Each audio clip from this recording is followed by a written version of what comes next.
আমি যদি স্ক্যাম করে থাকি তাহলে তাহলে পুলিশ ধরবে, আমি যদি না স্ক্যাম করে থাকি তা কোর্ট আছে, তা কোর্ট তা ডিসাইড করবে। আমরা পড়েছি কেজরিওয়ালের মতো এমন ভদ্রলোক আর হয় না। তো হয়েছে, সত্যি ভালো হয়েছে। আমি একদম হ্যাটস অফ আছি এবং আমি থাকবো মোদিজির সাথে। ঘর ঘর মোদি, হর ঘর মোদি। আবগারি মামলায় ধৃত আপ সুপ্রিমো তথা দিল্লির মুখ্যমন্ত্রী অরবিন্দ কেজরিওয়াল, এই বিষয়ে শহরের মানুষের প্রতিক্রিয়া কি? সূত্রকার সংবাদের প্রতিনিধি পৌঁছে গিয়েছিলেন এই রকমই কয়েকজনের কাছে। এই বিষয়ে কি বলছেন তারা শুনবো।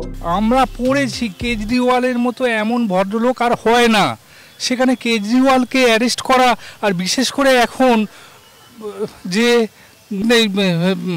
লোকসভা নির্বাচন সেখানে শুরু হয়ে গেছে, সেখানে কাউকে অ্যারেস্ট করা যায় না। সেখানে কিভাবে অ্যারেস্ট করলো আমরা বুঝতে পারছি না। কিন্তু এত সব পড়িনি, কিন্তু কেজরিওয়ালকে অ্যারেস্ট করা ভুল হয়েছে এটাই মনে করি। কেজরিওয়ালকে অ্যারেস্ট করা ঠিক হয়নি, বিশেষ করে এই সময়ের মধ্যে, একদম ইলেকশনের সময়ের মধ্যে অ্যারেস্ট করা একদমই ঠিক হয়নি। এই স্ক্যাম করেছে, এই স্ক্যামের জন্য ধরা হয়েছে, তদন্ত চলছে। এখন তদন্ত শেষ হোক, এখন তো তার সুপ্রিম কোর্টে তার বিচার চলছে, অ্যাপ্লাই করেছে, সুপ্রিম কোর্ট যা রায় দেবে সেই ডিসিশন হবে। ঠিক আছে, অপোজিশন বলছে কি যে বিজেপিকে বিরোধ করে ওনাকে অ্যারেস্ট করে। সে রাজনীতিতে সে এরকমই কথাবার্তা হয়, কোনো অসুবিধা নাই। সে এর নামে দোষ চাপাবে, তার নামে দোষ চাপাবে, এটা কোনো কথা না। আমি যদি স্ক্যাম করে থাকি তাহলে তাহলে পুলিশ ধরবে, আমি যদি না স্ক্যাম করে থাকি তা কোর্ট আছে, তা কোর্ট তা ডিসাইড করবে। এই হচ্ছে কথা।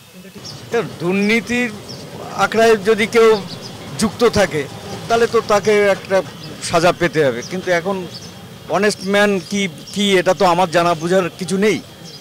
এখন সেটা আইনের আশ্রয়ে যাচ্ছে, আশ্রয় সেই বলতে পারবে।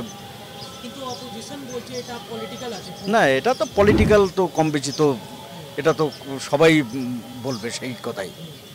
সে ভালো মন্দর ব্যাপার তো এখানে না, এখানে পলিটিক্যাল ব্যাপারটা তো উঠেই আসছে। কার্তিক মজুমদার আর দোষ যদি করে থাকে তা নিশ্চয়ই খারাপ হচ্ছে। দোষ যদি করে যদি সে তা নিশ্চয়ই খারাপ জিনিস। আর দোষ যদি না করে থাকে, তাকে যদি হ্যারাস করে তাহলে সেটা খারাপ জিনিস। এই তো হ্যাঁ, তা 9 বার সমান হয়েছে। ধরো আদার ব্যাপারে জাহাজে খোঁজ রেখে কী করবো বলুন? আমরা তো আর জানি না তাকে 9 বার সমান করেছে কিনা। আমাকে তো দিয়ে তো 9 বার সমান করে নাই, বলছে শুনছি, ঠিক কিনা? না না, এখন তো ইলেকশন ডিক্লেয়ার হয়ে গেছে। এখন এই সবগুলো মানে ইলেকশনের ব্যাপারেই প্রসেস ফলো করা উচিত। এইসব এখন মনে হয় আপাতত বন্ধ রাখা দরকার। এই ইলেকশনের পরে আবার অ্যাকশন নিতে হবে।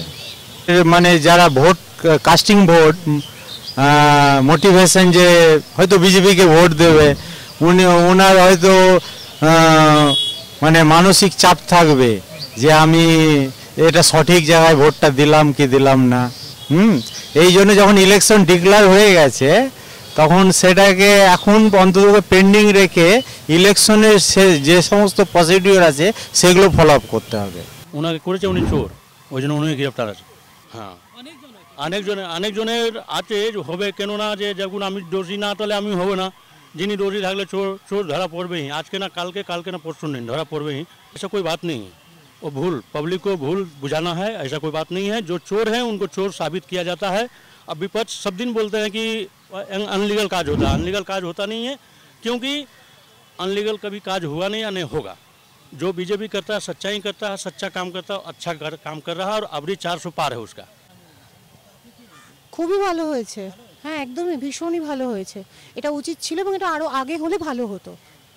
কারণ এখন সত্যি কথা বলতে শুধু দিল্লি কেন, আপনি ওয়েস্ট বেঙ্গলও যদি দেখেন কোনো কিছু উন্নতি নেই। নিজেদের মন্ত্রীদের পেট ভরে যাচ্ছে, বাট না ছেলেমেয়েদের কোনো চাকরি আছে, না ছেলেমেয়েদের কোনো উন্নতি রয়েছে, কোনো কিছুই নেই।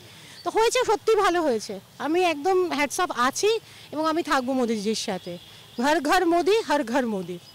ক্যামেরায় অরিজিৎ খাঁয়ের সঙ্গে অঙ্কিত সিনহার রিপোর্ট, সূত্রকার সংবাদ।